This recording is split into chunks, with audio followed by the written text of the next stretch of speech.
but it looks pretty. Hi guys. Well,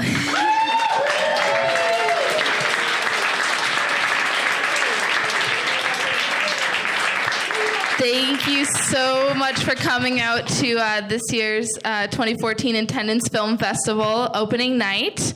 Woo! So, you guys just saw 3 amazing films. And we have our filmmakers here. They're going to say the name of their film, introduce themselves one at a time, and then we'll open the floor up for questions. All right. Hi, I'm Janae Chase. I did the first film, Cage Starling. I'm Yuri Shapachka, Clubhouse.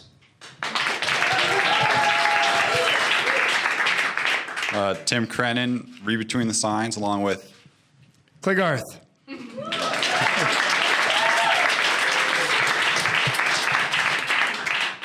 right, questions? Yes, sir. For the creator of Clubhouse, when Leslie Easterbrook, when Leslie... Come over to this microphone. I'm so sorry. So sorry. Hi. Surprise. For the creator of Clubhouse, Leslie Easterbrook, the actress, was it the same Leslie Easterbrook we've seen from Police Academy movies? Of course. Yes. Yes. Because that name and face looked really familiar. And I've taken a digital storytelling class, and I saw 2 things of grabbing people's attention. Number 1, shock value. Number 2, mystery. Was that the thing you were going for? It's hard to explain. This is what you saw. Everything was done intentionally, but it's not only effect of shock value and mystery. There are too many elements of it. And for the creator of Cage Starlet, and that really moved me, because for pursuing my dreams, taking the easy way out when you gotta finish what you started and do whatever it takes. Was that what you were going for? Yeah, the fun irony of that one is that it took forever to finish in post. We built for about 2 months. Some people that worked on it are here. So we built for about 2 months, and then we shot for 2 weeks, and then it took a year and a half to get it finished in post. And that was always the running joke, that we had to get it finished. All right, thank you. Thank you.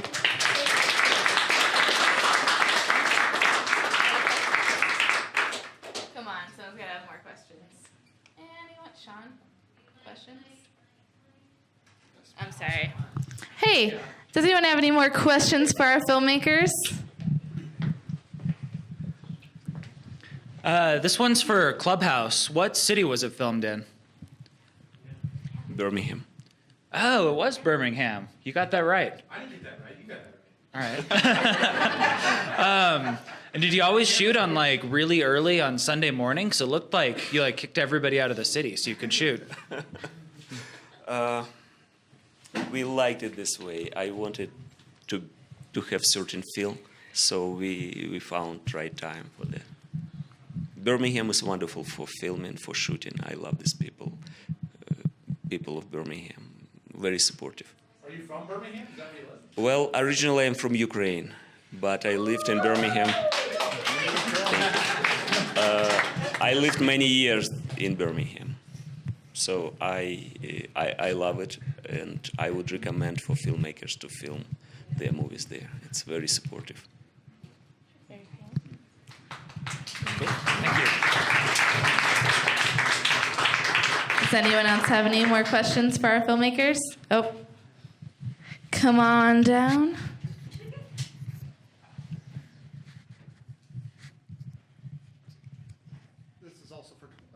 This is also for Clubhouse.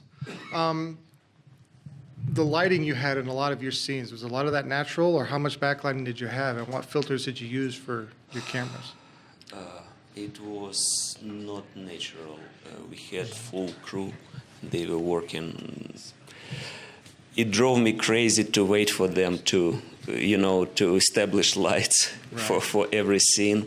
But they're old school, and I love them dearly. They could spend 3 hours for establishing lights for 1 minute scene. So it's very difficult to wait, but I was always pleased with their work.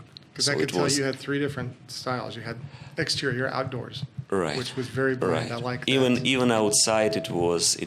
complicated thing with filters and all kind of shades. And then you had the fireplace. You had to make it very orange, very warm, and then you had your bedroom, very dark. I love that. Thank you.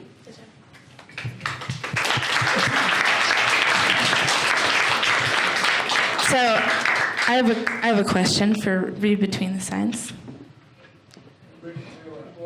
Oh, all right, it's allowed. So just give us a quick, where did that story come from? How did you get the idea for that?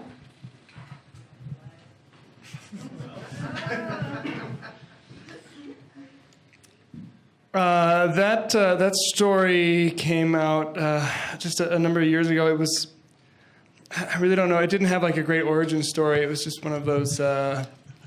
Sometimes you feel a need to write something and write a story, and you get some images flashes in your head, and I turned it into a script. So that was. Yeah, there's nothing. Unfortunately, no great tale behind it. I'll allow it. All right. Oh, Bob has a question. This is for all 3 of you. Tell us a little bit about the casting process you went through to get your amazing characters in all 3 of your films. This was actually my first experience with casting. I keep looking back because I feel like something's on screen. It's not there. So this was my first experience with casting.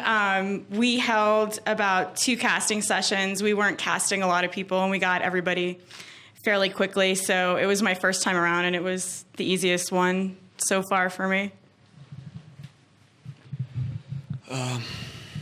Casting. I think it's the same process with casting and with finding a good crew. I can work only with good friends, and they're almost like family to me.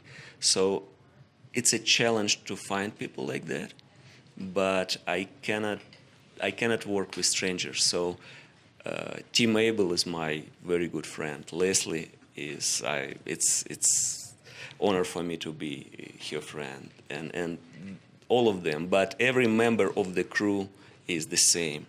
So I don't know. I think it's a blessing to meet people like that and just to work with them, to have friendship with them. Sorry, my microphone. Yeah. So how I found them? It was not that hard to find them. When you do something, you meet good people, and then they introduce me to their good friends, and it expands. I assume there was a lot of laughter on that set. Yes, yes, and it could be interesting movie to shoot a movie about making a movie, because it was amazing camaraderie, and we shot it at the actual location. The owner of the house, his name is Bob McKenna. The character is Robert Mackenzie, but the owner of the house, his name is Bob McKenna. He's on a wheelchair, and he is inspiration for the lead guy. Amazing energy, and it was 24 hours per day. Laughter after the laughter, so it was just huge fun to work with them. Cool. Thank you. Thank you. All right. Well, I guess I agree with the working with friends thing. So this was basically the first film we ever made, so we didn't know what we were doing. So we only worked with our friends. So we were just like, hey, I know you're my friend, so let's make a film together. I'm like, all right. And then as far as getting the actual 2 lead actors we had in the film, Clay actually went out and was able to find them, and he's got some good stories about that. Well, we watched all the Police Academy movies, but all of those actors were taken.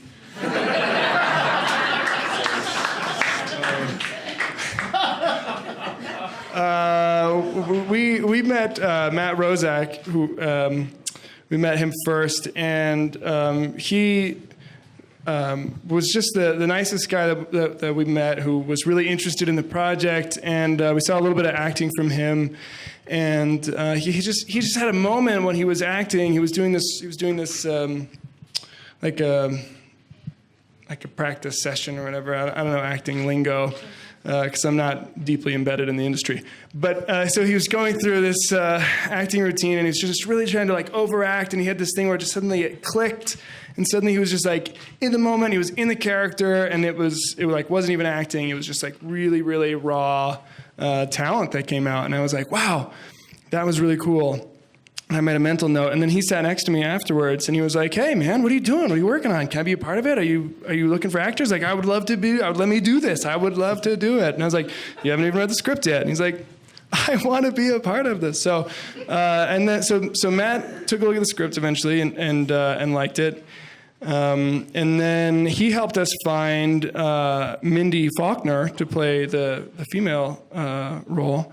And he was like, "I know this." He's like, "Do you have anyone for this part already?" And I said, "Well, we got ideas, but what do you guys like?" "I know the perfect person for this role."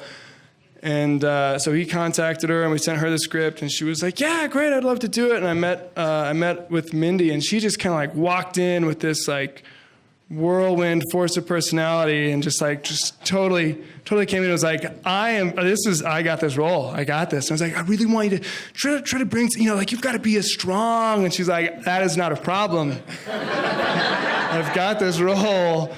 And then those two together on set, they were just so perfect. They'd worked together. They had such like a great camaraderie, and so easy together, and had such a rapport together. It was a real pleasure to work with both of them. And they responded to directions so well. It was just so easy. And I would say, "Okay, well, let's try it this way," and then be like, "What the hell? This is fun. Let's go for it." So anyway, I digress. That was our casting experience. So they cast you. Yeah. Absolutely. Thank you. Do we have any more organic questions for our filmmakers? Oh wait, we got someone creeping over. This question is for Read Between the Signs. So you guys wrote it, and did you notice any huge difference between your story arc when you wrote it and then how it came out when you filmed it? Did it change a lot, or did it translate nicely? As far as my perspective on it, things changed a little bit when we didn't successfully get a lot of sound recorded during the whole thing. So that was part of why we used mostly just music over it, because it ended up working great for the whole plot and everything. And so that was a little twist we ended up throwing in there in post. I'll piggyback on that for sure. It changed a lot. Originally, we had really grand plans and noble ideas for the kind of shots that we would do with like match cuts and stuff. And then that turned out to be technically beyond our ability. So you just, you film on the fly. And then there was also a lot of, we did our original shooting and then went back and looked at the footage and thought, well, it just doesn't work. Like it should have worked, but it doesn't work. And so we had, like Matt was really great about that. We did some pickups. I said, "Hey, I really didn't like how you fell," and he's like, "I didn't like that either." And so we went to a climbing gym, and he practiced falling just on the pads for like hours until we liked how the fall went, and then we went back and did it. So there was definitely a lot of changes that happened throughout the process.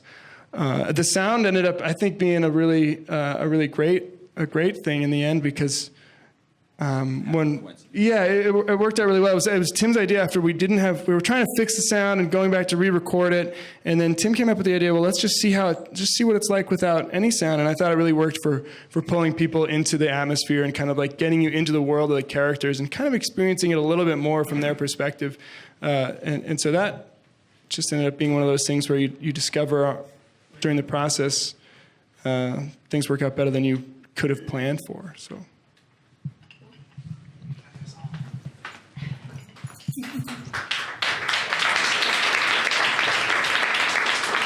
All right. I think, Ivan, did you have a question? This is for Yuri. The main actor in your movie, McKenna, is it? Tim Abel, the actor. Yes, what's his name? Tim Abel. Tim Abel. When you were choosing that character, how many people did you audition, or did you actually know him?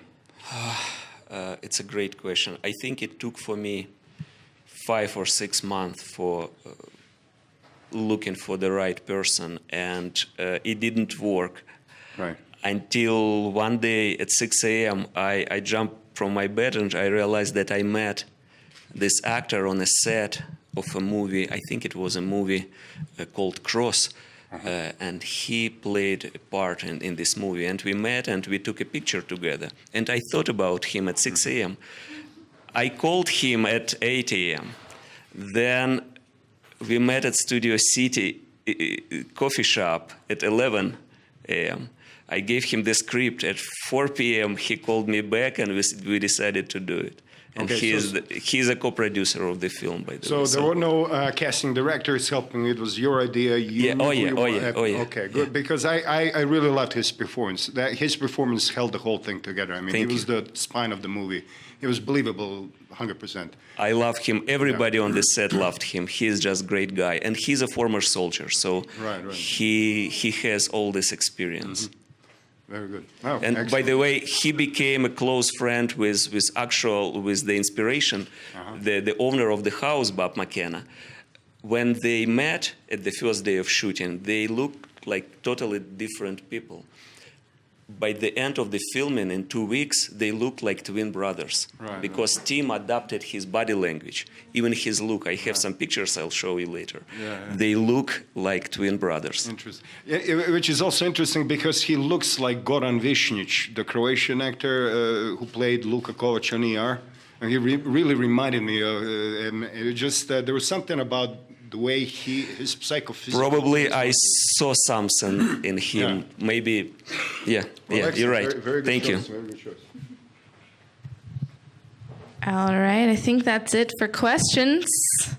All right. Well, thank you guys so much for coming up here and being in front of everyone.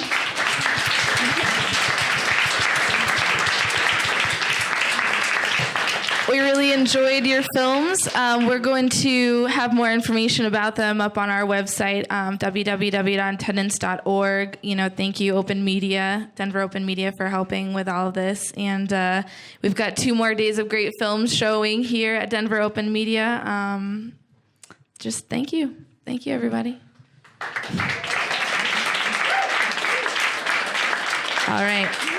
To the after party. All right.